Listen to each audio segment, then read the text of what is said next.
Hello guys, this is your friend Dark Fox Sage. And we are back with our new fanfic, which is, what if Naruto and Sasuke get secret powers and they hide them? Part 1. And if you enjoy this fanfic, then subscribe to the channel and like the video, it motivates me to upload more fanfics like these for you all. Now let's start the fanfic. A blonde-haired, cerulean-eyed boy was simply making his way back to his apartment, strolling through the streets and ignoring the glares of the few villagers that were making their way home as the sun dropped. The boy did not like calling the small, poorly kept room he had a home, but it was one of the few things he could claim as his own. As he continued along the river, the only road he knew that was not often used by most villagers, he noticed another boy sitting by the river on the docks. The blonde stopped and stared at the curled-up figure, taking in the black high-collared short-sleeved shirt and gray shorts, white wrappings covering his shins and going into black shinobi sandals. The most prominent feature of his clothes being the red and white Uchiha clan symbol emblazoned on the back of his shirt, his coal-black hair fashioned in a way that reminded the blonde of a cockatoo that added credence to what clan he was from. After eyeing his own scruffy white t-shirt and black capri shorts, the only symbol he wore being a red flame swirl on the center of his shirt, he was about to walk on, never having had a good opinion of the arrogant Uchiha even after the massacre, but something about the other boy stopped him. It was a sense of familiarity he got when looking at the other boy that stopped him, which at first confused the blonde, for what could he have in common with the heir to a prominent clan, and one revered and respected by the village no less. After standing and thinking about it for a moment, observing the Uchiha sitting by the docks, he realized with a start just what felt so familiar about him. The dark-haired boy seemed isolated and loneliness nearly rolled off of him in waves. Perhaps this boy did not feel nearly as much suffering from elongated periods of both isolation and loneliness as the blonde had, but equally he could not help but sympathize. The blonde had dealt with an environment that caused both daily and understood the pain better than many in his village, and even though those same villagers were the cause for his suffering, he did not wish those feelings on anyone because he knew just how much it hurt. So, even if it meant hanging out with the arrogant, show-off of an Uchiha, the blonde made his way down the grassy hill and onto the wooden planks, walking all the way to the end and sitting down next to him, ignoring when the dark-haired boy stiffened. The blonde simply began swinging his legs over the end of the dock, not saying a word. The dark-haired boy glanced up from above his knees where his face was previously buried to find that the blonde that had joined him was just staring at the sunset in the distance. The Uchiha raised his head further, looking to the sunset as well, a strange and undeniable warmth beginning to pool in his chest at the silent understanding and companionship that the blonde seemed to be emanating. Neither said a word as both watched the sun disappear behind the horizon. 3-year time skip. Konoha Academy. Uruka scanned his class as he walked in, taking a cursory attendance as he walked to the podium in the front of the room. He was shocked to see his favorite, hyperactive student, Naruto, was on time, though he seemed to be having a harder time with Sasuke's 2 more devoted fangirls because of it. What was even more surprising was that Naruto was uncharacteristically ignoring them rather than argue with them like he usually did. Sasuke was also oddly quiet, seeing as he usually added his own cold, biting remarks in defense of his best friend, but today he seemed almost amused at the fact that Naruto was being verbally bullied by the 2 loud girls. Uruka shrugged and put aside the strange behavior of the even stranger friends, turning to the board to prepare for class when he heard a poof and 2 small squeals of surprise that were cut off midway. Uruka whirled around, only to see the same scene as before. However, Sasuke and Naruto were now both grinning at each other, Ino and Sakura wide-eyed and holding their hands firmly over their mouths. Uruka sighed as the remains of the smoke around them dispersed, already having deduced the reason for their odd behavior. So Sasuke hinged into Naruto and used a clone jutsu for himself to make me believe he was here on time and released it while the real Naruto came late and snuck in through the window as soon as my back was turned. Uruka sighed again as he tiredly asked the question he knew would not be answered truthfully. Would any of you care to explain what just happened? Sasuke's expression had returned to the impassive mask that he always wore around anyone but Naruto. The girls only shook their heads vigorously before scurrying to their seats, and Naruto gave that foxy grin that he was well known for, his eyes squinting closed as he placed his hands behind his head. Nothin' Uruka-sensei. Just pulling a small prank on Ino and Sakura so they'd leave us alone. The excuse was simple, but surprisingly plausible, leaving Uruka slightly worried. Oh great. They're getting better at infiltration and deception, not to mention planning and tactics. I didn't expect to be teaching my students in such an unintentionally roundabout way. Why can't they just pay attention during class? Uruka mentally cried, but despite his miserable thoughts, he couldn't help the proud smile that made its way to his lips as he shook his head in exasperation. Those two never ceased to surprise him. After the tragic event of the Uchiha clan massacre, Naruto and Sasuke seemed to have formed a deep and unbreakable bond of friendship. It helped both boys to not be isolated during their childhood and greatly supported Sasuke since his brother betrayed Konoha.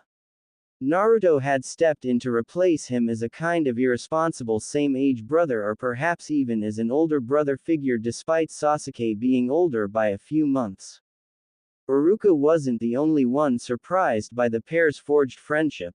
The entire village was taken aback when the only loyal heir to the prestigious Uchiha clan started to associate with the village pariah, and since Sasuke was treated like a prince, the villagers did not know how to act around the two when they were seen together. The villagers were afraid to glare or look coldly at Naruto like they usually did for fear of Sasuke thinking it was him they were glaring at, fearful of offending him and losing any favor they thought they had. However, they were also afraid of showing respect to the heir, even if they only wished to greet him with a simple nod or bow, since they were afraid others might think that they were acknowledging or showing respect to the demon brat. The result ended up being that the two were avoided altogether whenever they were seen walking around the village together, which suited the two just fine since neither of them liked to interact with the villagers, and the two went out of their way anyways to avoid the villagers by taking less crowded roads or simply using back roads and alleys that Naruto knew like the back of his hand. Both Naruto and Sasuke enjoyed being able to get to know each other better without being ogled or criticized by their peers and the villagers, both appreciating the privacy as they began to go more in depth into their lives. The two had become close friends rather quickly, their bond only growing stronger when Naruto had discovered the reason he was hated through a slip of the tongue of a drunken villager that had attempted to take Naruto's life on his birthday, and later telling Sasuke after having dragged Sasuke to his favorite spot in the entire village as proof of his trust in the Uchiha. Naruto wanted to show the Uchiha that he wasn't the only one who was isolated for who he was, that Naruto could understand much better than anyone else, that he shouldn't feel so alone. He had also told Sasuke of who he suspected his father to be, again bringing with it an understanding of living up to a name, living in someone's shadow. Having seen firsthand, and being told of Naruto's life so far as well as the Kyuubi and the fourth Hokage, that Naruto had dealt with just as much, if not worse, suffering than himself, helped put his own troubles into perspective and even helped him overcome the loss of his family, if only just a little, just as Naruto had overcome the need to feel hatred and get revenge on those who mistreat him. Oh, Sasuke still had the desire to avenge his clan by killing his brother, but being with Naruto and hearing his dream of becoming Hokage and protecting the very people that made his life a living hell made Sasuke more aware of his desire to become strong simply for the sake of killing one man rather than for the sake of protecting what is precious to him. It was then that Sasuke had decided that he would become strong for that purpose, rather than revenge. He would become one of the strongest shinobi in the elemental nations to re-establish and uphold his clan's honor, to protect his village, and to help his friend achieve his own dreams. Sasuke knew he was not the leader type, though he could lead if the occasion called for it. He very much preferred to be alone, but Naruto was different. It wasn't difficult for the Uchiha to see the hidden potential that Naruto had in both strength and charisma, so it was an easy decision to decide to start training with Naruto, helping the whiskered Jinchuriki out a lot when he had admitted to struggling with academy because of past teachers having sabotaged his friend from reading and writing to taijutsu forms and kunai, shuriken throwing. It didn't help that Naruto had naturally horrendous chakra control either. After intensive reconditioning and training on Naruto's part and some serious studying on both their parts, they had finally gotten Naruto up to speed and even managed to get themselves both up to at least mid-genin level at the tender age of 10. The training had very well paid off as they had discovered the few upsides to Naruto's teachings as well as why he had difficulty with his chakra. After having been forced to write and throw and led with his non-dominant hand, Naruto had become ambidextrous, using his right hand more often even though his left was stronger. Naruto had also learned to do any jutsu with only one-handed signs, along with the fact that he didn't have to say the names since his teachers had told him not to, knowing it would be more difficult for him to pull off the jutsu even with the right-hand signs, but once Naruto had figured the right-hand signs he could pull of the academy jutsu. All except one. The clone jutsu. This was where Sasuke's discovery had come in. Through some research in the academy libraries and some sneaking in the Hokage Tower Sasuke had discovered that the reason for Naruto's poor control was because he simply had too much of it. Naruto, though happy with finding the cause of his problem, was not so excited towards the solution as it meant spending hours upon hours of meditation and different chakra control exercises. Thankfully, their little trips to the Hokage Tower bore more fruit than simply just figuring out the problem and deducing the solution. On their trips they had found various chakra control exercises, scrolls on elemental affinities with chakra paper provided, some low-level jutsus, and even a reference to a forbidden clone technique that was hinted to help speed up training. Needless to say, both youths were interested and wasted no time finding the forbidden scroll to look up that single technique. Though both were eager for this technique and knew that even looking into the forbidden scroll was something they shouldn't do, especially for academy students, they had already broken into the Hokage Tower many times and both had agreed to look and read that one technique and maybe not even use it if the repercussions were too severe. Though at first they had felt guilty in looking in the scroll, like they had felt slightly guilty for breaking into the tower, they felt slightly justified in doing so because both Naruto and Sasuke knew that Naruto wouldn't get the education he needed if they simply waited around for an unbiased teacher, so both decided to simply go all out, so to speak, by learning all they could before they graduated and became genin. Sasuke did so because he wanted to protect Naruto and grow stronger with him, helping each other out wherever they could, augmenting their strengths and helping the other overcome their weaknesses, covering for each other's weaknesses if they couldn't. Naruto did so for similar reasons, but also to be strong enough to defend himself from ninja both in and out of the village, since other villagers would not be so blind to how much he resembled his late father, and him becoming an official ninja of Konoha would bring him closer to the other ninja residing here that he had not met or seen much of before, and Naruto thought that was not entirely a good thing since he did not know if they would hate him for what he holds, and having any ninja hate you is hazardous to your health. Both had, then, obviously been absolutely giddy when they had found and read about the Shadow Clone Jutsu and its capabilities, how it could send the user its memories when dispelled along with any remaining chakra it had. The only downside was the chakra consumption, but Naruto had enough to be his own army and Sasuke had always had more chakra than his peers, so being his own team was more than enough for him, especially since he didn't need as much help as Naruto needed to with keeping up his chakra control.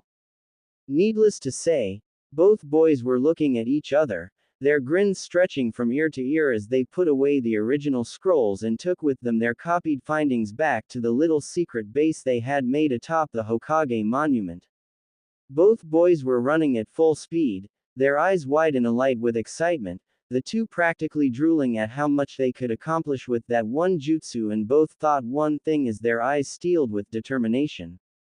Tomorrow is when the real training starts. Naruto could honestly say that Kage Bunshin was a godsend, and in fact, he's probably already said as much to Sasuke. Thanks to that one technique, Naruto's chakra control improved by leaps and bounds, to the point where he decided to try his hand at medical ninjutsu. He soon discovered that with the amount of chakra he possessed, he could perform feats thought near impossible for most Iryo nin thanks to his monstrous chakra reserves, and could possibly regrow limbs if he studied and practiced enough, as long as he kept perfect chakra control, of course. Sasuke himself had found Kage Bunshin useful in that he had perfected, if not mastered, most of his fire jutsu. The ones he used the most he could do easily without having to say the name or even do the hand signs, though he still made a point to expand his ninjutsu library with the scrolls they'd gotten from the tower, like Naruto. The duo had also made a point to practice with their affinities, both happy with what they'd discovered. Sasuke had not been surprised with fire, but had been pleased that he had a secondary lightning affinity that was almost as strong as his first. Naruto himself was not surprised with his strong wind affinity, seeing as how he remembered the Yondaime having one, but the secondary and tertiary affinities of water and earth shocked him a little, not because of the elements themselves, but the fact that he had two secondary affinities that were equally strong, though it was obvious that wind would always be his strongest. Their progress with their affinities soon came to a halt, however, when they discovered that their training with their elements couldn't go much further than learning the first stages along with some starting elemental ninjutsu. They grudgingly accepted that they would have to wait until they became genin to learn more powerful jutsus from their Jonin sensei, since they didn't wish to infiltrate the Jonin sections of the Hokage Tower, even though they've technically already looked into the Forbidden Scroll, which is much worse, but it wasn't their fault that the thing was so poorly guarded. They were also somewhat unhappy with their progress in Tai and Genjutsu as well. Sasuke was blocked from more powerful Genjutsu thanks to Uchiha scrolls being Sharingan only activated, and it also stopped his progress with the Uchiha Taijutsu style since he had gotten it as good as he could get it without having an active Sharingan. Naruto himself could go no further with the simple academy-style taijutsu, and genjutsu was something he was all but immune to thanks to his chakra reserves, being that only the strongest could capture him, and thanks to his control he could perform powerful genjutsu, which he was extremely proud of, but upset with since he had no access to them, again having to contend himself with waiting until they get a Jonin sensei. Not satisfied with having reached a standstill in most of their training, the two quickly decided to find something to specialize in instead of sitting around waiting to build up their ninjutsu libraries. Sasuke had started practicing kenjutsu after having remembered his mother's skill with it and some simple fuinjutsu, recognizing the usefulness of being able to create simple traps, barriers, and explosion seals on the fly, and it would have the bonus of improving his writing and saving him money in the long run, but he decided he wouldn't try to go beyond simple seals since he wanted to invest more time in kenjutsu. Naruto, however, had gotten very interested in fuinjutsu, his father's famous Hiraishin seal and his own Shishofuin seal having nothing to do with his interest, of course.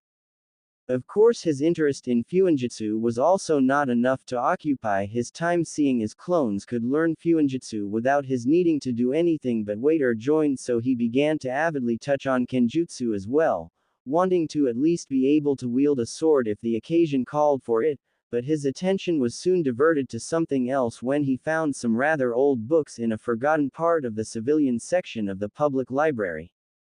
It was there that Naruto had found books on a certain taijutsu called Shaolin Kung Fu and the history and culture of the ones who used it. Naruto soon became fascinated with both the style and how the culture well revolved around the mastery of the former. It took no time for Naruto to enthusiastically begin training in it. As he read on about their history, he discovered that the original users, monks, had discovered their chakra, or kai as they called it, and were able to call upon it to harden certain parts of their body to withstand wooden or metal pulls and even be able to stop spears and lances from running them through. They also used their kai to augment the strength in their arms and legs so that they could break stone and metal and pierce glass with simple needles, and it made Naruto think to a certain slug Sanin, wondering if the woman had only rediscovered a method that had already been discovered and by monks with no more chakra than a civilian held. Needless to say, Naruto had found something besides Fuinjutsu to train with. Unfortunately for the two, they knew that they could not spend every waking minute training, so every week they would take a break from all their training for a handful of hours every day or every other day depending on the intensity of the day's training and simply relax. This did not include meditating at first, since that was still considered training since it took effort. After they had finally gotten accustomed to actually relaxing and being calm, something both had trouble with seeing as both were doers and tended to always be doing something, they had begun to develop hobbies and interests outside of training. Sasuke had, in his serious desire to continue training without training, taken up calligraphy as a hobby to do in order to wind down and relax, actually having found it peaceful and relaxing when he got into it for the purpose of winding down rather than simply for the sake of improving his fuinjutsu. He had also taken to learning how to forge his own weapons, mostly only kunai and shuriken, since it would again save him money in the long run, and as an added bonus, he wouldn't have to go to the village as often. It was then Naruto discovered that Sasuke was a rather frugal person despite his upbringing as the youngest Uchiha heir. Naruto himself had found himself studying botany in his free time, growing his own fruits, vegetables, flowers, and herbs for foods, medicines, and poisons, as well as simply having a fascination and strangely deep connection with nature itself. It was in his love for nature that he found meditation to be more than simple training. After having countless numbers of clones doing tedious and repetitive tasks and receiving those memories multiplied by hundreds, Naruto had developed an incredible patience that would astound anyone that knew Naruto to any degree, since everyone knew, Sasuke included, that Naruto had a hard time staying still for more than 3 minutes. Naruto had made the wonderful discovery that simply sitting in a natural setting, isolated from the village and its inhabitants, gave Naruto a sense of peace that he had very seldom felt, a connection to the life around him that left him awed every time. Asterisk. Sasuke himself was more than a little surprised that meditation had become a regular habit for Naruto, but was glad that it brought Naruto that peace of mind, relaxed him in a way that Sasuke knew he couldn't be around most anyone but his most precious people, and there were very few on that list for Naruto and even fewer on Sasuke's, since, admittedly, Naruto was the only one currently on the list. Of course, more often than not, the duo found themselves spending most of their free time together, which wasn't much of a surprise, and it wasn't difficult to think of something useful to do when they weren't training. Since both were in such politically high and or precarious situations, the two made the easy decision to study and learn all the laws of the village and strive to learn as much as they could about politics, going through the trouble of learning as much as they could about different clan laws as well in case of any situation. Psychology as well was thrown in, knowing that a deeper understanding of the psyche would help them in the long run. The two had also taken to learning business management, seeing as both were clan heirs, as well as delving further into Konoha's history, looking to the tower, when they completed the history books provided at the academy. It was through this that they learned about Uzushiogakure and the Uzumaki clan, which they immediately connected with Naruto, obviously. Of course, it was almost as easy finding out who Naruto's mother was after that, seeing as there was only one other Uzumaki residing in Konoha before and after Uzu's destruction. Naruto was ecstatic to find out his mother was a woman called Kushina Uzumaki, better known as the Red Death. Even though he was sad to find that she had died the same day his father had, he was happy to know who she was. Asterisk asterisk asterisk asterisk asterisk. Sasuke could only shake his head in exasperation as he realized that his best friend was the child of the Yellow Flash and the Red Death, heir and basically prince of the fallen Uzushiogakure, and heir to the Senju clan as well, since they discovered that his mom was the granddaughter of Mito Uzumaki, wife of Hashirama Senju. It should have been Lady Tsunade who was heiress to her clan, but since she has not been an active ninja in Konoha, or even been in Konoha for more than 10 years, the responsibilities of heir fell onto Naruto. Both Sasuke and Naruto were only glad and relieved that the Namikaze weren't technically a clan, so he wasn't the heir to 3 clans. Their discovery, in the end, had only made the two friends closer, making them family in all but blood, if not closer, seeing as Sasuke trusted and confided in Naruto more than he ever did his own family, and Naruto's bond with Sasuke was the first true one he ever made and therefore incredibly strong. Despite all the secrets his surrogate grandfather, the Sandaime Hokage, was keeping from him, Naruto couldn't bring it in himself to hate the old man, seeing as he probably hid everything from him for his own protection. Naruto also placed a hefty amount of blame for his misery and Uzushiyogakure's obscured past on the civilian council, since they were the ones that headed the academy after having managed to filch control of it from the ninja council during the Sandaime's transfer back to Hokage, and probably took many other responsibilities not suited for them during the power change.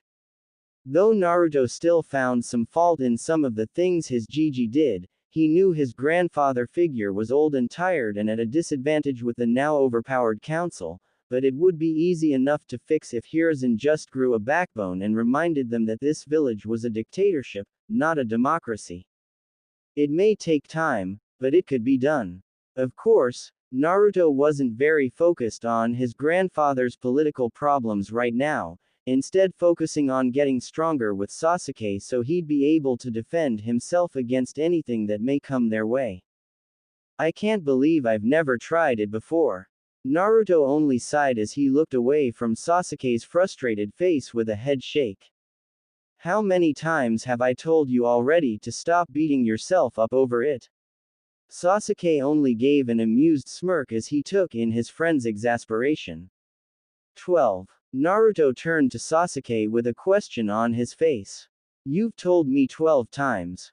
Black eyes watched the blonde's eyebrow twitch with irritation at his blunt and factual answer, finding that he was cheering himself up rather well. Of course, the reminder of what made him upset in the first place had him frowning again as they walked. Look, Sasuke, it's not exactly like you were focusing on what your eyes looked like when you witnessed the Uchiha massacre. If I recall at the time, you were stuck in the strongest Sharingan Genjutsu for 3 days, which was actually only a few seconds, and then you were unconscious for a few days. Seriously, circumstances weren't exactly on your side, and I think you were kind of too busy mourning and plotting revenge to actually think about how your entire family getting killed might have activated your Sharingan. Sasuke's hands clenched into fists in his pockets as he looked to the side, slightly embarrassed at the reminder of his obsession with revenge. I guess you're right, he managed to mutter out begrudgingly. Naruto only scoffed and made his friend grunt when he smacked him on the back unnecessarily hard, grinning at Sasuke's peeved expression. Of course I'm right. I'm always right. Sasuke only scoffed as he rubbed his shoulder. Always right, huh? So what's that energy inside us called again? Katra, was it? Naruto's face heated until it was tomato red, making Sasuke actually laugh out loud. Shut up, Tem. I was 8 years old, damn it. Before the two could continue their banter, a familiar voice stopped them. Well, if it isn't my 2 best customers. Both turned to the ramen chef, a little surprised that they had already arrived at their destination. The usual? He asked with a grin, one that Naruto and Sasuke responded with their own full-blown grin and smirk, respectively. Yachuki Oji-san. The usual, please. No sooner had the two sat down that Chuki was already yelling out the orders to his daughter in the kitchen. She stuck her head out to greet the two, recognizing the order. I haven't seen you two for a few days. I guess Sasuke's been making you cook for him, huh, Naruto? She laughed at his scowl before disappearing back into the kitchen. I told Sasuke I'd make him food if he's the one that bought the ingredients for both of us. I didn't actually think the Tem would up and do it. Naruto had been banking on Sasuke's dislike of going into the village more than necessary, but he'd obviously underestimated how much he liked Naruto's home cooking. Doesn't mean I'm gonna stop eating ramen though. Especially yours, old man, it's way too good to give up. At the last part, Naruto gave his award-winning grin, one that was fully reciprocated by the old man along with a quick bark of laughter. Ha, I'd expect nothing less from my number one customer. He gave a small grin to his dark-haired customer. Sasuke may come as often as you, but he doesn't eat nearly as much. Sasuke only shook his head as their bowls were placed in front of them and openly showed a face of awe and disgust as Naruto began to inhale the 5 bowls that were placed in front of him at impossible speeds. Being able to eat that much that fast is a talent that I am glad I don't have because it's unhealthy and entirely. He grimaced as Naruto worked on his last bowl. Unnatural, Sasuke finished with a deadpan expression and bland voice. Tsuki laughed outright at the boy's reaction when he noticed something about the two. Hey, Naruto, have you gotten taller? Naruto slurped up the last of his 5th bowl as Sasuke gave his friend an appraising look, answering for him. He might have. I'm always with him so I wouldn't notice. Naruto only put down the empty bowl and adjusted his goggles as he stood up, Sasuke doing the same. The two placed their money on the counter before Naruto turned to look straight at Sasuke, finding that his eyes moved just the slightest bit down in order to make eye contact. Whoa, I'm an inch taller than you. How did that happen? Before either Tsuki or Sasuke could even laugh, Naruto continued. Ah, man, when Ino and Sakura notice, they're gonna pound me for looking down on Sasuke. As the unpredictable blonde ruffled his hair in frustration, the old man burst out into laughter while Sasuke only shook his head with a smirk on his face, leading out the frustrated ninja in training.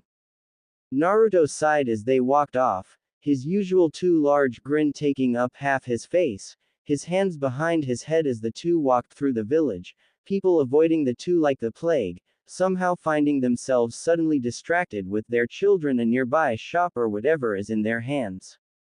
As they got further and further away from the village, and closer to the stairs at the foot of the Hokage monument, Naruto's smile lessened and lessened until he had on a serious expression, one most would think unusual for Naruto. Sasuke only sighed as they climbed the stairs to make their way to their usual spot atop the Yondaime's head. Why do you insist on wearing that idiot mask, Anyu? Naruto only chuckled lightly as they sat themselves down, looking out at the village with the sun coloring the sky pastel oranges and pinks. How many times have I told you not to call me that? On top of it being respectful, the one saying it is the proud Uchiha, and you're technically older than me by a few months. Overall it's downright creepy, so stop it, he stated bluntly, mock shivering at certain points for emphasis. Sasuke only gave a dry chuckle in return. I'll stop calling you Anyu the day you decide to officially change your name to Namikaze Naruto. A groan was his response, letting his head fall to rest on his raised knee. It'll be a while before that can happen. If I ever get the chance to. Sasuke only smirked in victory. Exactly. So why don't you just get used to it, Anyu? Naruto only sighed and looked back up at the village, watching the sun begin to touch the lining of trees beneath it, the oranges and pinks having turned into burnt orange and red. Both were silent as the sun continued to disappear behind the trees. Why are you so insistent on calling me that? Recognizing Naruto's serious tone, he responded in kind, answering truthfully, but not bothering to take his eyes off the village, not wanting to miss the always incredible sight the sunset provided. From the first day that you approached me, that day at the dock, you never really seemed younger than me. Naruto sent his friend a confused glance. Obviously I'm not talking about physically since you were a midget back then. Sasuke expertly ignored Naruto's glare and continued, and I also had the preconceived notion that you were a pranking, ramen, orange-loving doby. Naruto snorted at that. making Sasuke smirk before his expression turned serious again. But then we started hanging out and talking more, and even though at first you tried to hide it, your true personality was starting to surface. Certain things you said and did, things I'd catch you reading or writing before you hid it, were way beyond what the dead last should have been capable of. Naruto shifted, uncomfortable of the reminder of when he hid his true self from his friend. His eyes widened when he saw one of Sasuke's rare, true smiles on the Uchiha's stern face. Then you trusted me enough to drop the mask, then later telling me your most important secrets. Sasuke clenched his hand on his shirt, fisting it over his heart. I admit at first that I thought the reason you were so smart and mature was because of who your father is and what's inside you, but it couldn't have been since you didn't know about it until you told me yourself. Naruto as well had clenched his hands into fists, staring down at them and giving a weak laugh. Come on, Sasuke, you didn't really think I was smart and mature, did you? I had to use a kanji dictionary for all those books I read, and it took me way too long to finish even the shortest one. Heck, I could barely write my own name before you helped me out. Sasuke only shook his head. This is exactly what I'm talking about. It wasn't your fault. The teachers intentionally taught you wrong and tried every way possible to sabotage you, but as soon as I taught you the right way, you took to it like a fish to water. I rarely had to repeat something even if it did take you a while to understand it. His brows furrowed as he continued speaking. When you kept getting stronger so fast while we were training, I couldn't understand how, and I was jealous, wanting that strength to defeat my brother, but when you told me your reasons for trying so hard, Sasuke remembered the day he had simply asked Naruto, telling me you were growing stronger to protect your precious people, to protect your home, your village, and to prove to those who have mistreated you your entire life. And the whole time you were striving towards a goal people constantly told you was impossible for someone like you.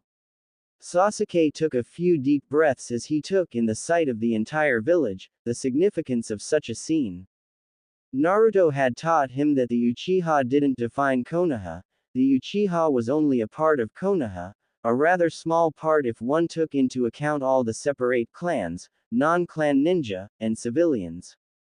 And while Sasuke still valued his clan, he understood that it was not superior towards the village or anyone in it, that he was a member of Konoha and that was where his loyalty should lie.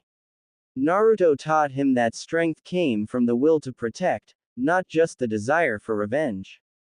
It was Naruto that taught him to really understand the will of fire that Konoha was so well known for. He turned to Naruto, showing him his own will of fire, the fire that Naruto had ignited in him.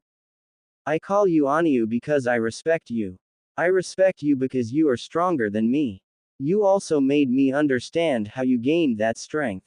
I respect your determination, I support your goal, and I trust in your will of fire. He faced Naruto full on, his back straight and his eyes serious. You are my first and only best friend. You are family in all but blood, closer and more trustworthy than my own family was, and an even better older brother than Itachi ni was. Naruto stared wide-eyed at Sasuke, watching as he held up his hand, palm front and fingers spread slightly.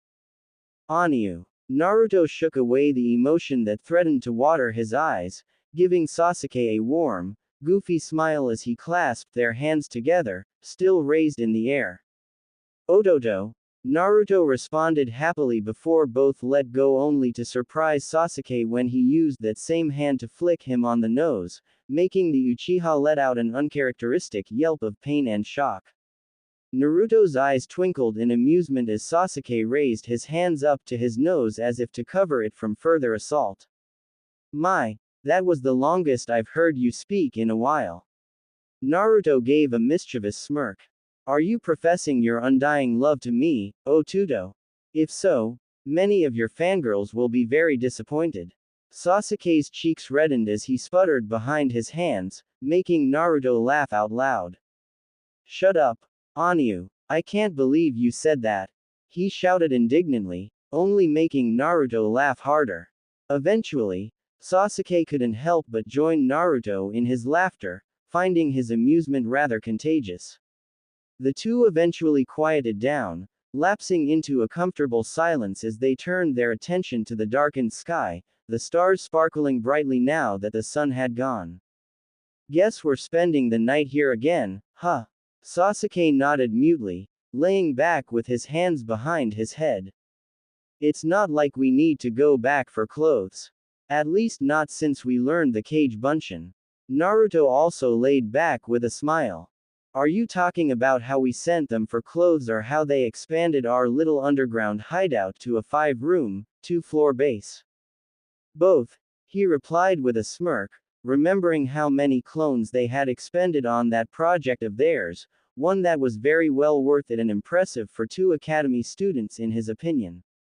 The two had camped rather constantly in the sparse forestry found a good distance away from the buildings visible from the village atop the mountain, and it was Naruto who discovered the small, natural cave on the other end of the forest that served well as a secret hideaway for 2 small boys. When they began to grow, they expanded the cave and used it more to store extra tools and rations in case they stayed too long while they trained in the privacy of the forest, since the cave was right in front of a clearing that served well for training purposes. After a while the two had begun to camp there as well, learning to get food by hunting the little game there was in the forest and foraging for any edible plants and berries. It was good training. When the weather had begun to turn from the warms of summer to the more bitter cold of fall, the two realized that they would not be able to camp out if the weather did not allow for it, since they had no real shelter. The cave was too small to comfortably fit the two anymore, even if they did remove anything they had stored there. Their camping trips had come to a temporary halt, but it did not last long, seeing as they soon after made the trip to the tower that gained them the Kage Bunshin technique. Naruto had wasted not time in sending a small group of clones to work on expanding the cave while the original and Sasuke trained. It became almost ridiculously easy to make the cave bigger when Naruto learned some earth jutsu, making a certain little dream of his quite possible. It was Naruto who had always dreamed of having a super awesome secret base Dadbao. So he was quick to implement his dream now that he had the means, though the actual structure was thankfully much more practical than his original, and admittedly juvenile, design of having nearly a palace underground rather than the simple 2-floor, 5-room design he stuck with. The first floor was actually directly beneath the cave, a naturally hidden hole in the ground of the cave permitting them entrance, a knotted rope all they used to climb up since they tended to simply hop down. The first floor consisted of a spacious area that was roughly around 2,169 square feet. There was some walled areas that served as empty rooms that soon became 2 bedrooms, a library, a storage area for equipment of any kind, an extra room with no specific use, and the 5th room was something of a shared study, workspace for Naruto and Sasuke's more table or quiet-oriented hobbies.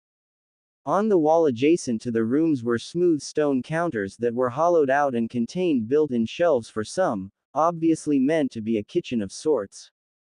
The entire floor was supported by well-placed, simple stone columns that ensured it would not cave in even in case of an earthquake or attack.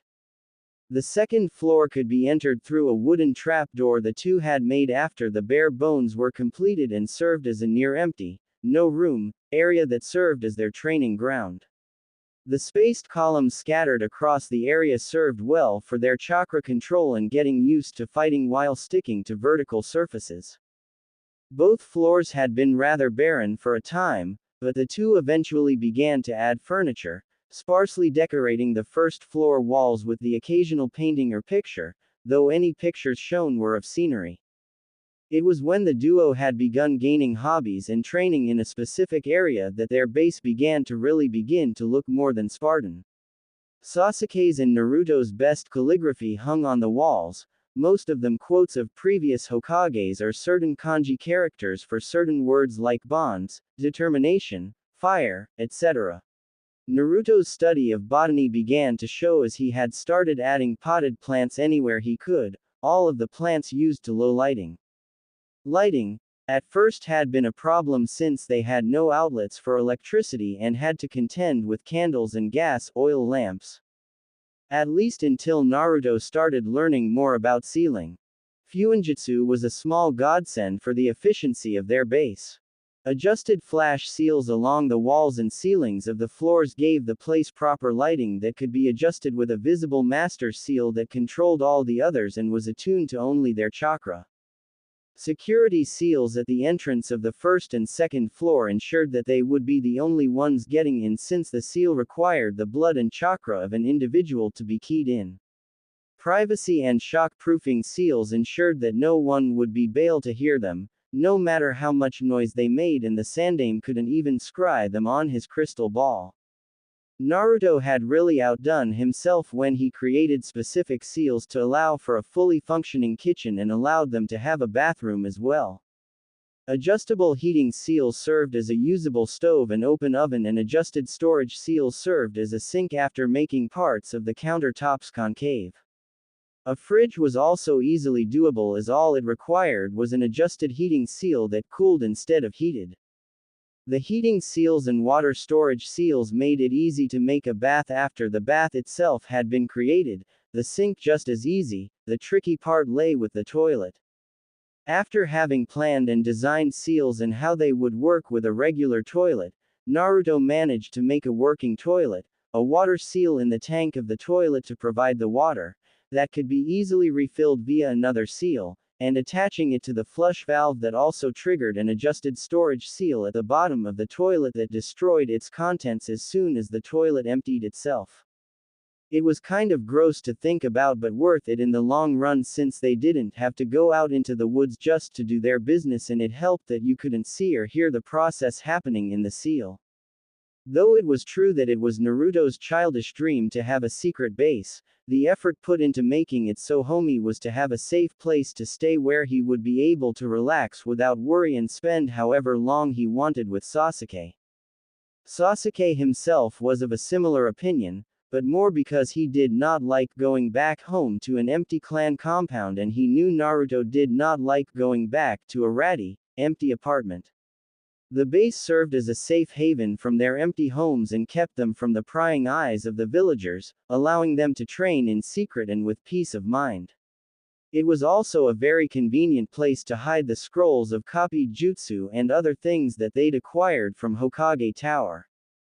Remembering all this, Sasuke didn't mind at all that they would be spending the night there again. It'd definitely be a nice break since Iruka-sensei's really been on our cases about studying and stuff, Naruto half complained, making Sasuke look over at him incredulously. Don't you know why he's pushing you so hard recently? Naruto just shrugged. I don't know. I figured it had to do with the prank my clone pulled recently while we were training. He grinned at remembering himself using the sexy no jutsu transformation technique on the Hokage while Iruka was there to hand in some academy reports. Man, the looks on their faces were priceless. Naruto couldn't believe how much blood spurted from their noses before they passed out. Anyu, the graduation exams are in 2 days. What? Naruto shouted as he sat up abruptly. Oh crap. And this is the time I'm actually trying to graduate. I haven't even started preparing yet. Sasuke sat up as well, giving his older brother a strange look.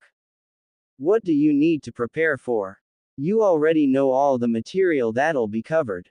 It'll be cakewalk for you to, barely, pass. Naruto shook his head vigorously, his brows furrowing as he crossed his legs, settling into a thinking pose. Not that. I have to make preparations for my big graduation prank. After we become official Konoha Genin, I'll have less time to pull pranks on the unsuspecting populace, so I have to do something that the village won't forget anytime soon. Sasuke audibly smacked his forehead with his palm, groaning as he ran his hand down his face and shaking his head in exasperation. Only you, Anyu. Naruto grinned. You better believe it. There's only one Namikaze Uzumaki Naruto after all. He stated proudly, pointing a thumb at his chest. Early the next morning, Naruto. Naruto's laughter had abruptly stopped at the sound of that particular voice, paling and gulping as he looked up at the one person he didn't want to see. What the hell? How does Iruka-sensei still find me when even Jonin and Anbu can't? He's a censor, right? He has to be a censor. Naruto thought frantically as he scrambled to escape, only to be grabbed by the back of his jacket by a very angry academy teacher. What the hell are you doing during class time? Desecrating the Hokage monument. What are you thinking, you idiot? Naruto only offered Iruka-sensei his foxy grin as he was reminded of his masterpiece. He looked at the monument in all its graffitied glory. The Shodime's cheeks were emblazoned with the Uzumaki clan symbol, and on his forehead in beautiful kanji was written, Tree Hugger. The Nadime's face was the least painted on, as it only had two glistening tears on the edge of his eyes and the impression that he was biting his lower lip, employing the dreaded puppy eye jutsu. The Sandame's face was also rather simple in that he had reddened cheeks, a small nosebleed and, Arrow Jiji, written on his forehead. What Naruto was most proud of, however, was the face of his father. All he had done was add color to the face and added his own whisker marks, showing just how much he resembled the Yondaime. Of course, his fun leading around the elite ninja of the village was stopped when Iruka caught him, tied him up, and dragged him to class. Naruto grunted when Iruka plopped him down and clicked his tongue in irritation at getting caught, turning his face away and pouting like a brat. Iruka only set a stern glare at him, his arms crossed. Tomorrow is the Ninja Academy's graduation exam. You've failed the last 2 times. Naruto watched in hidden amusement as the vein on Iruka's forehead throbbed when he pointed an accusing finger down at the whiskered blonde. This is no time to be causing trouble, moron. Naruto only gave an irritated sigh and looked away lazily. Yeah. He struggled to hold back a snicker when he thought he audibly heard the remains Iruka's patience snap. The angry sensei turned to the class then. Time for a review test on the Henge no Jutsu. Everyone line up. What? The entire class seemed to chorus, sans one Uchiha of course. Transform perfectly into me, Iruka instructed his students. Naruto yawned as he waited for his turn, grinning when his name was called. Transform. Sexy no Jutsu. The very Naruto, covered by smoke, posed erotically and blew a kiss to the shocked Iruka, making him have another nosebleed.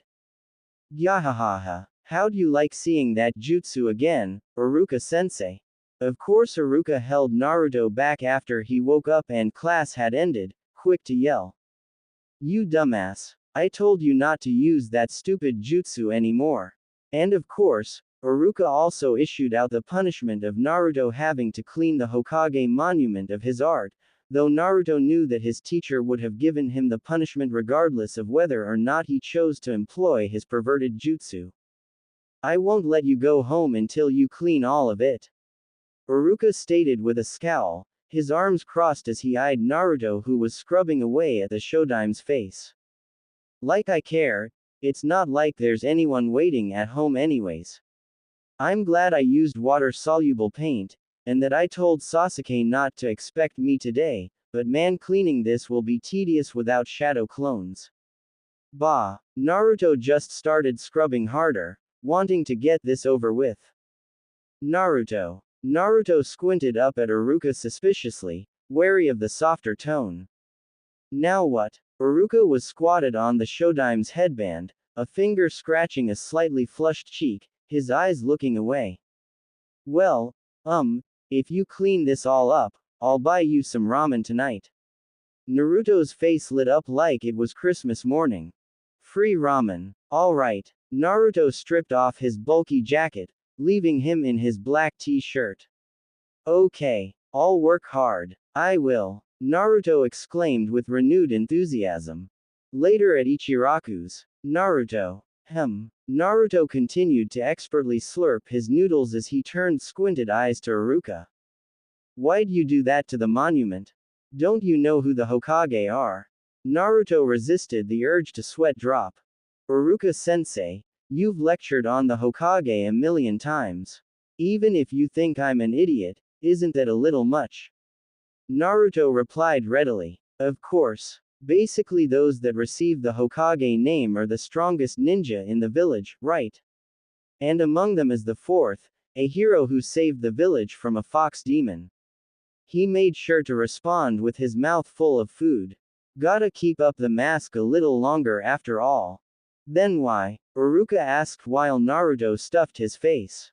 One day I'm gonna get the Hokage name. He finished up his bowl and dramatically pointed his chopsticks at Iruka, a confident grin on his face, and then I'm going to surpass all the previous Hokages. Iruka only continued to chew his noodles as he stared. Naruto grinned as he squinted and raised his hands, his palms pressed together. By the way, sensei, I have a request. What you want seconds? He asked as he continued to chew. No. Can I borrow your leaf head protector? -3 inches. I wonder if maybe I've gotten a little too good at acting childish. That's not to say I'm not actually like this sometimes. I think Sasuke would attest to that. Oh, this. He fingered the headband with his right hand. No, this is for after you graduate. This is a symbol that you've come of age. Maybe you'll get one tomorrow. Maybe. Gee, thanks for the vote of confidence. Naruto pouted and immediately changed attitude. Stingy. Iruka only laughed at his student. So that's why you took off your goggles. Naruto retorted swiftly and effectively. Seconds. Naruto shouted to Tsuki. I'll hit him where it hurts. His wallet. Iruka's eyes bulged at his shout. Huh. Naruto yawned as he slumped on his desk, the written portion having been completed a while ago. Iruka's voice had the whiskered blonde looking up lazily, however. Now for the final part of the exam, you must perform henge, substitution, and clone jutsu. When you are called, come to the next room. Naruto suppressed another yawn as he waited for his name to be called. The Academy 3. Huh. Should be easy enough. Maybe I'll make too many clones and overload them a bit to make the coloring a little off. Don't want to pass with flying colors and get moved up from dead last. Naruto, excitedly, ran out of the room when his name was called, hungrily eyeing the headbands on the table when he entered the test room. He noticed that there was only one headband that had a black cloth. Definitely grabbing that one. Alright Naruto, show us a henge, transform into anyone. He glared harshly at the blonde, except that perverted jutsu. Naruto only grinned. Of course not, Iruka-sensei. Henge no jutsu. Naruto immediately performed a henge, not giving Iruka the opportunity to speak again, turning into an exact replica of the fourth Hokage, mildly surprising the two watching since the similarities were made glaringly obvious as the Naruto practically looked like a mini Yondaime. Naruto only continued grinning while in the henge. Very good. That's acceptable. Now perform a substitution with the chair a few feet away from you. Iruka managed to get out. Naruto did just that, not even bothering to call out the name, only doing the hand signs again, slightly surprising the two. Very good, Naruto, Iruka said happily, proud of Naruto, before his enthusiasm slightly died down. Alright, and now clone jutsu. Naruto pretended to take a shaky, concentrated breath as he made the appropriate hand signs. Bunshin no jutsu. Naruto was prepared to slightly overload the technique when he realized that someone else was doing it for him. In the split second between the activation of the jutsu and smoke covering Naruto, the whiskered Jinchuriki noticed Iruka's assistant, Mizuki, was giving him a mean smirk, making a single hand sign beneath the table. Naruto's eyes narrowed as the smoke surrounded him. That idiot Mizuki-tem is trying to purposely make me fail. It's too bad for him I accounted for chakra disruption, even if it's not my own chakra doing it. After the smoke dissipated, there were 6 near-perfect copies of Naruto. Some of the clones had colors too dark or colors too pale, but they all were upright and acted normal. Iruka examined them carefully before writing on his clipboard. That's very good, much better than your last attempt. The coloring could use work and you made a few too many, but it's acceptable. Uruka looked up at his student with a grin. Congratulations, Naruto. You pass. Naruto gave a grin that looked like it threatened to split his face. Both teachers jumped slightly when Naruto darted towards them and snatched up the only headband with a black cloth. Alright, I passed. I passed. Wait till I tell Gigi. He shouted excitedly, pumping his fist in the air as he jumped around in celebration. Uruka only chuckled while an angry and frustrated Mizuki expertly hid his irritation and put on a nice guy face. Good job, Naruto, but try not to leave until everyone else has finished their test alright. Naruto himself hid his suspicion and only nodded enthusiastically at his second teacher. Whatever you say, Mizuki-sensei. Naruto shouted at him as he strutted out the door, holding the headband still in his hand with a bone-white grip.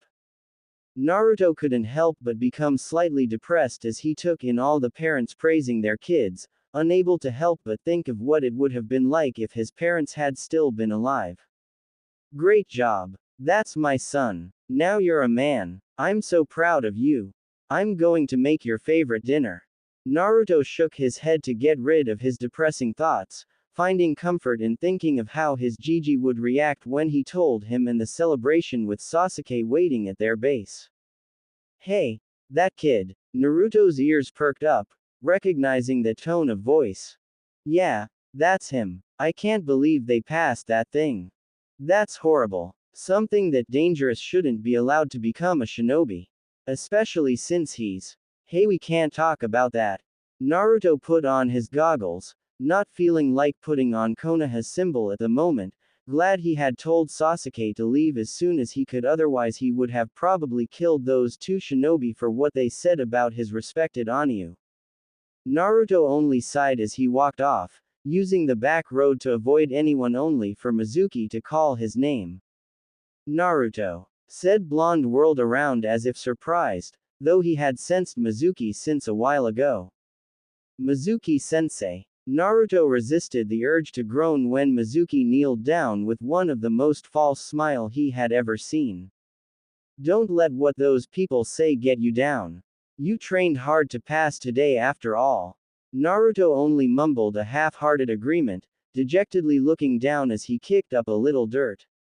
Naruto saw Mizuki's little smirk before he suddenly looked sympathetic. Hey, wanna know a special secret?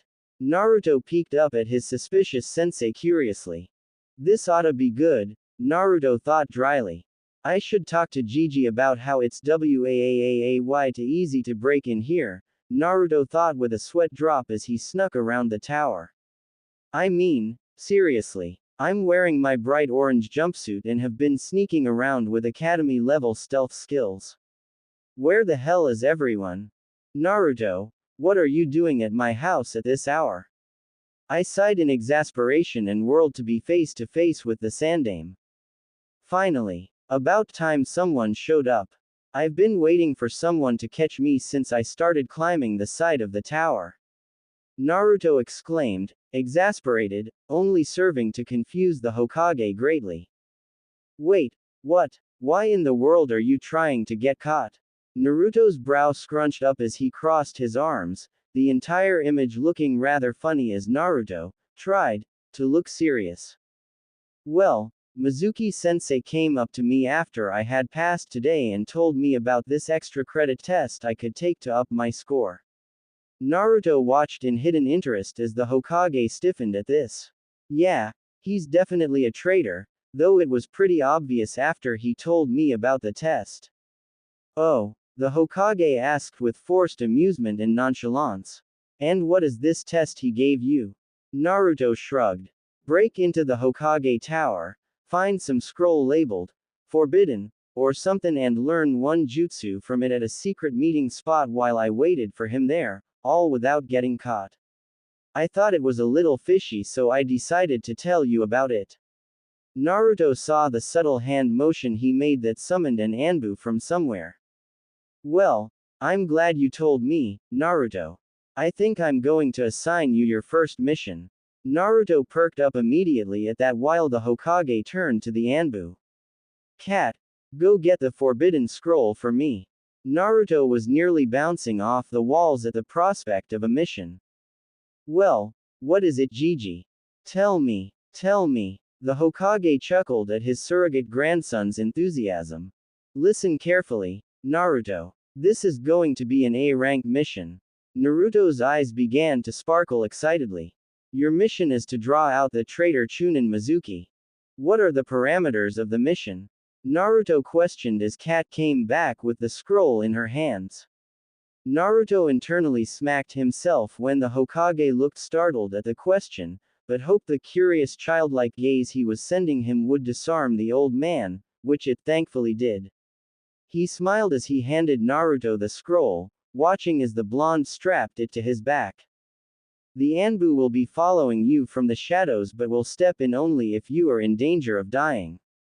That's comforting, Naruto thought, not that it's any different from how they guarded me as a kid.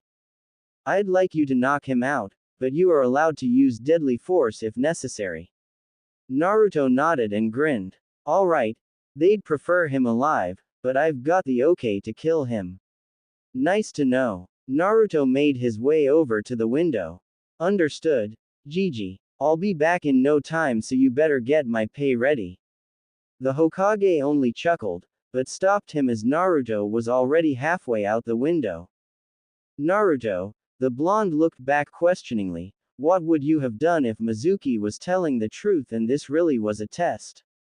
Naruto only gave a mischievous grin that sent a shiver down the old man's spine.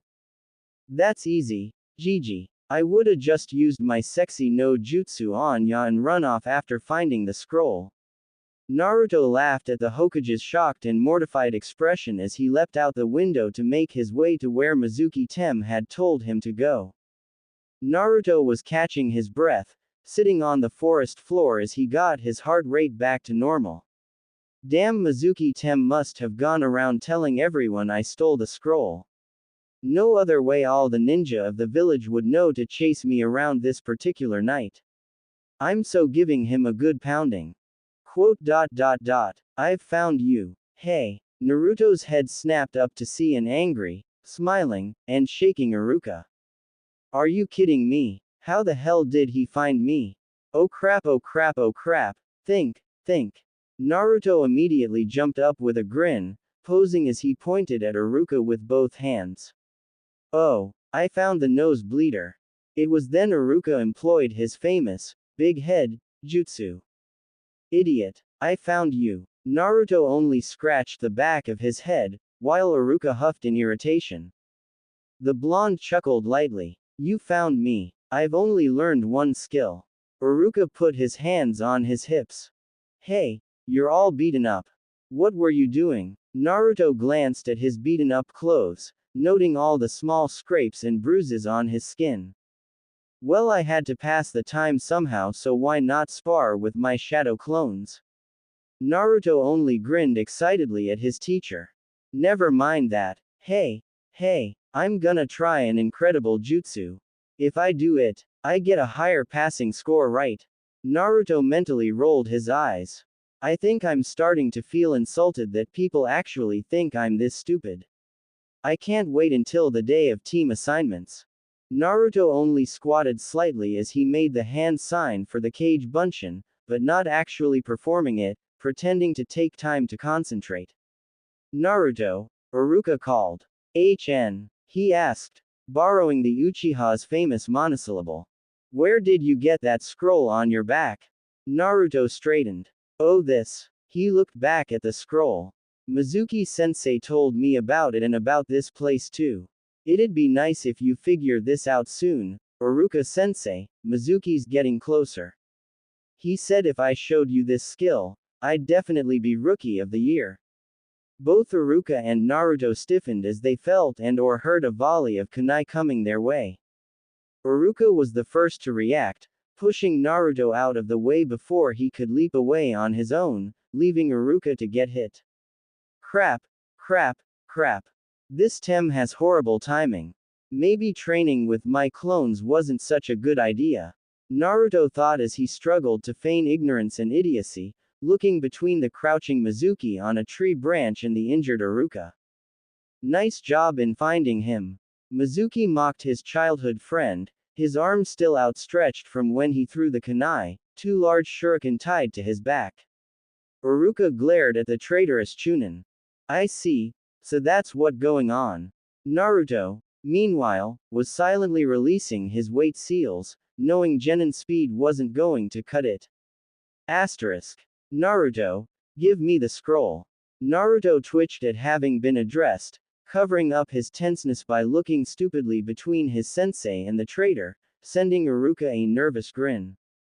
Hey, what's going on here? Hey. Uruka responded to the exchange by struggling of the wall he was leaning off, pulling a bloody kunai out of his chest though more littered his body. Naruto. Don't give him the scroll even if you die. Mizuki only stood with a smirk. That is a dangerous scroll that has forbidden ninjutsu sealed within it. Mizuki used you in order to get his hands on it. Naruto took this as his cue to look shocked before standing and looking pissed and determined. Mizuki's only response was to grin and look down at him condescendingly. Naruto, there's no point in you having it. I'll tell you the truth. Naruto tensed, Uruka as well, both dreading what they knew was coming. And no, don't. Uruka yelled out futilely. Oh geez, don't tell me Mizuki Tem's that stupid. Don't tell me he's going to. 12 years ago, you know about the demon fox being sealed, right? Naruto internally sighed. Yeah, he really is that stupid. And he's technically wrong, too. I'm a being that's made entirely out of chakra. I'm much more powerful than some measly demons, but what do you expect from a stupid hairless flesh bag? Since that incident, a new rule was created in the village. Naruto's eyes became wide at that, looking at Mizuki in false confusion. A rule? He asked in a naive tone. Kurama, what are you doing awake? He asked his furry partner. The fox's response was to scoff. You kidding? This is the most eventful thing that's happened since you met me. You think I'm going to miss out on some entertainment after being stuck in a dank sewer for nearly 10 years? Not to mention the hundreds of years stuck in your mom and grandma. God, those two were such. But Naruto, this rule was never told to you. Naruto was glad for the interruption, not wanting to hear Kurama cursing his family. I can hear your thoughts, you know. Naruto ignored him in favor of getting back to his pro acting. Not to me. Why? What is this rule? Mizuki began to chuckle menacingly under his breath. What kind of rule is it? He smirked at Naruto as he answered. The rule is that nobody's allowed to talk about the fact that you're the demon fox. What? Did that worthless shitstain just mistake me for a tiny little meat bag? Huh. Inwardly, Naruto was fuming at the fox's outburst. Excuse me, he thought in a falsely sweet tone. What do you mean? Who I totally think better of compared to the rest of you tiny humans, since, you know, you're all kinda small to me. I am supposed to be bigger than even your Hokage monument, and you kind of look the same to me, well, most of you. I only bother remembering my enemies and well, there's you, but seriously, you're all so small, like ants or something, no wait fleas. Yeah, that's a good size comparison. Stop it, Uruka yelled, bringing Naruto back from being entertained by Kurama's form of an apology. It means that you, Mizuki continued, unaffected, are the nine-tailed demon that killed Uruka's parents and destroyed the village. Naruto froze, in shock, at the revelation. You were sealed up by the Hokage that you admire and... Stop it, Uruka repeated vainly, Mizuki going on as if uninterrupted. And you have been lied to by everyone. Didn't you find it odd how everyone hated you? Naruto didn't have to try as hard as he thought he would to force tears down his cheeks, Mizuki reminding him too well of the negativity he's had to endure over the years. Mizuki only continued grinning, grabbing one of the large shuriken on his back as he continued to shout. Mizuki started spinning the large shuriken in his hand. Uruka is the same. He actually hates you. Naruto only ground his teeth in frustration. Nobody will ever accept you. Naruto was prepared to block the large shuriken thrown his way, a kunai waiting in his sleeve to be thrown at Mizuki, when Iruka again interfered by knocking him down and taking the projectile to his back. Naruto didn't have to fake the shock this time, staring up at Iruka in wide-eyed horror, a drop of his warm blood leaving a trail following the path of one of his whisker marks. Why? My parents, after they died, there was no one to compliment me or acknowledge me. I was so sad. I would always act like an idiot to get people's attention, since I wasn't able to do well in things like school, I'd get attention that way, it was better than being nothing, so I kept acting like an idiot, it was so painful. Tears began to cascade down Iruka's cheeks, dropping down onto Naruto's own and cleaning of the drop of blood that had fallen previously. Yeah, Naruto, you must have been in a lot of pain too. I'm sorry, Naruto. If I had done a better job, you wouldn't have had to feel like this. At that moment, the blonde wanted nothing more than to tell Iruka he was wrong, that just treating him normally was enough, that he wasn't in so much pain anymore. Naruto wanted so badly to tell him that he had found precious people, and that Iruka was already one of those people, but now wasn't the time. Right now the whiskered Jinchuriki had a mission to do. He swallowed once, a look of determination crossing his face when he glanced at Mizuki, and then ran off into the woods. Gotta lead the traitor Tem away from Iruka, or at least distract him by running away with the scroll since Iruka-sensei has been getting in the way so much, even though his intentions are good at heart. The blonde had been running for a few minutes when he suddenly received the memories of two cage bunshin he'd made almost as soon as he was out of sight of Iruka and Mizuki. Many colorful and inventive curses about stupid traitors and meddlesome teachers left his mouth as he came to a sudden stop and turned on his heel, darting in the direction that his cage bunshin had last seen the two. Of course Naruto made it just in time to hear Mizuki accuse the blonde as being the same as the traitor, a statement that had the Jinchuriki growling under his breath. If you use the skills in that scroll, you can do whatever you want. There's no way the demon fox wouldn't try to use that power. Kurama, who had been rather quiet for a while, started up again. What the hell is with all these ridiculous assumptions about me? Where does he get his information? Why would I be interested in your paltry tricks when I can cause earthquakes and tsunamis with a flick of my tails? Naruto only sighed internally at how worked up Kurama could get sometimes, focusing instead on the conversation at hand, wondering when the best time to jump in would be. Yeah, the demon fox would do that. Seriously. Exclamation mark. The fuck is wrong with these flesh bags? Do they know me on a personal level? Exclamation mark. All I did was kill a bunch of their family and comrades. You think these losers would get over it already? I mean, they live in a fucking ninja village, the hell did they expect? Sunshine and rainbows. You don't see them getting pissed at some other village for attacking them and killing a bunch of people.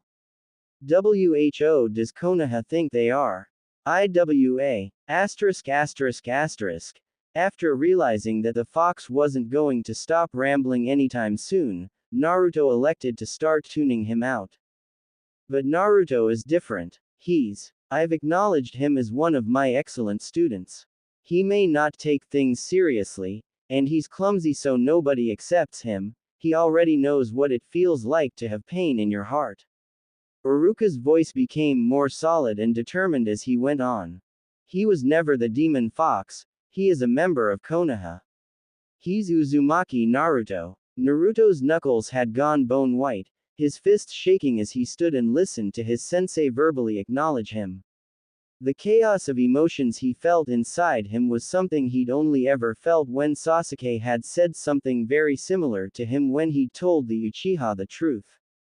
Okay, whatever. Mizuki's voice had Naruto getting straight back to mission mode, suppressing his feelings for the moment. Iruka, I said I would take care of you later, but I've changed my mind. Naruto tensed, seeing the traitor grab his other large shuriken and begin to spin it. Hurry up and die. Naruto growled again, this time louder. Not while I'm here, he's not. Naruto immediately shot forwards, his forehead colliding with Mizuki's so fast that the traitor didn't even see it coming. Naruto clicked his tongue in irritation when pieces of broken metal fell from his forehead, his headband having shattered from the impact. He ripped off the black cloth, tossing it aside. You'd think those things would be more sturdy, or maybe I used a little too much strength. Mizuki got up shakily, glaring death at the whiskered blonde. You should not have done that. Naruto only straightened, knowing that the tem was all talk no bite. Don't touch Iruka-sensei. He glared at Mizuki, throwing in a little killing intent, or I'll kill you. You idiot. Why'd you come out? Run away. Naruto resisted the urge to sweat drop or let his face fall from its serious expression. Gee, you're welcome, Iruka-sensei. No big deal, I only just saved your life. Shut up. He shouted at Iruka before turning to me with a cocky grin. A punk like you, I'll kill in one shot. Naruto only continued glaring, making a single seal with his hands. Try it, trash. I'll return the pain 1,000 times over. This only seemed to anger the traitor. Then do it, Demon Fox.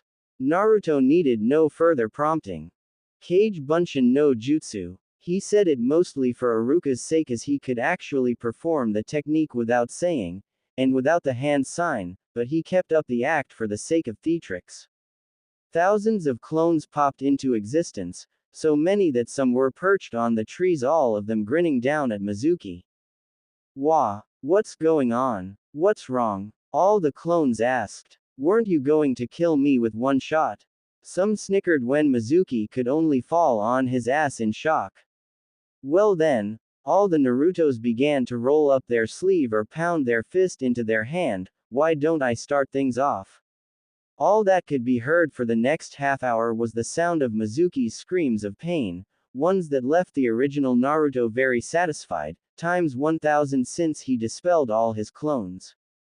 Naruto scratched the back of his head as he took in Mizuki's beaten body at his feet. I think I may have gotten carried away. He stared at the bloody pulp for a moment. Well, at least I left him alive, and it'll be much easier for the T and I to break him after this. Iruka jumped when an Anbu suddenly appeared out of nowhere. Ah, Cat, I was wondering when you'd show up. The target's alive and been disabled and the scroll is safe, though there were some. He spared a glance to a confused Iruka, complications. Cat only nodded as she took the scroll from Naruto and slung Mizuki over her shoulder. Thank you, Uzumaki-san. Please make your way to the Hokage Tower to submit a verbal report. You will receive your pay then. Naruto gave a sharp nod, and with that, the Anbu vanished just as quickly as she'd come. Iruka only sighed at the interaction, having guessed at what happened and brushing off Naruto's behavior as being unpredictable like usual. Naruto, come here. I want to give you something. Naruto tilted his head quizzically at Iruka before complying. Close your eyes for a second. Naruto was confused, but did as he was told, trusting Iruka. After a few moments, Naruto couldn't help but ask. Sensei, now, okay, you can open your eyes now. Naruto did so, immediately seeing Iruka's smiling face, his headband missing from his forehead. Since yours broke pretty quickly. Try not to break this one too soon, alright? Anyways, let's celebrate with a bowl of ramen. I'm sure the Hokage can wait for a little bit.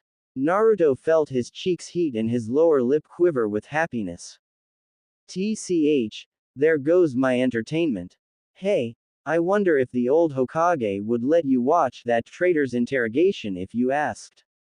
Naruto ignored the fox in favor of giving Iruka an unrestrained hug, extremely happy at the meaningful gift and remembering Iruka's acceptance of him, of his acknowledgement. Ack, hey, that hurts, Iruka shouted half-heartedly. And then Cat came to take away Mizuki and the scroll. Naruto kept the part of his little moment with Iruka, and them proceeding to Ichiraku's to himself. He'd save the telling of that for Sasuke. Man, Ototo's going to be so jealous that I got to do an A-ranked mission straight out of academy. The Hokage seemed mildly impressed. Well done, Naruto. You managed to learn the Kage Bunshin and handled the situation as well as you could with Iruka there. Here's your pay for the mission. Try not to spend it all on ramen. Naruto took the proffered scroll eagerly, knowing he'd be able to buy some very nice new equipment for his Fuinjutsu, because that equipment was seriously expensive. No problem, old man. See ya later. Naruto shouted as he ran off to tell Sasuke, leaving the Hokage chuckling to himself as the orange ball of energy left.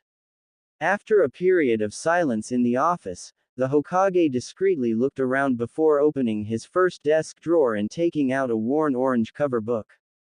He opened it to where a page was leafed and began to giggle pervertedly, his cheeks becoming slightly pink as a trickle of blood dribbled down his nose. The Anbu currently on duty sweat dropped at their Hokage's actions, all thinking the same thing. Shouldn't the Hokage be doing his paperwork? So Mizuki turned out to be a traitor. Sasuke stated blandly. Doesn't surprise me. I never liked him anyways. He was one of the teachers that tried to constantly sabotage you. I wish I could have kicked his ass myself, Sasuke muttered darkly.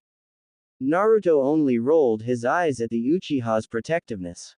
If you had kicked his ass, Ototo, there would be nothing left for the T&I department to work with. Sasuke only smirked. Damn right there wouldn't be. Naruto smacked him lightly on the back of his head, making the Uchiha grunt and send his brother a half-hearted glare as he rubbed the sore area. What have I told you about killing anyone that shows me signs of disrespect? He looked away, mumbling his answer sulkily. Not to as long as they're not physically harming you or trying to take your life.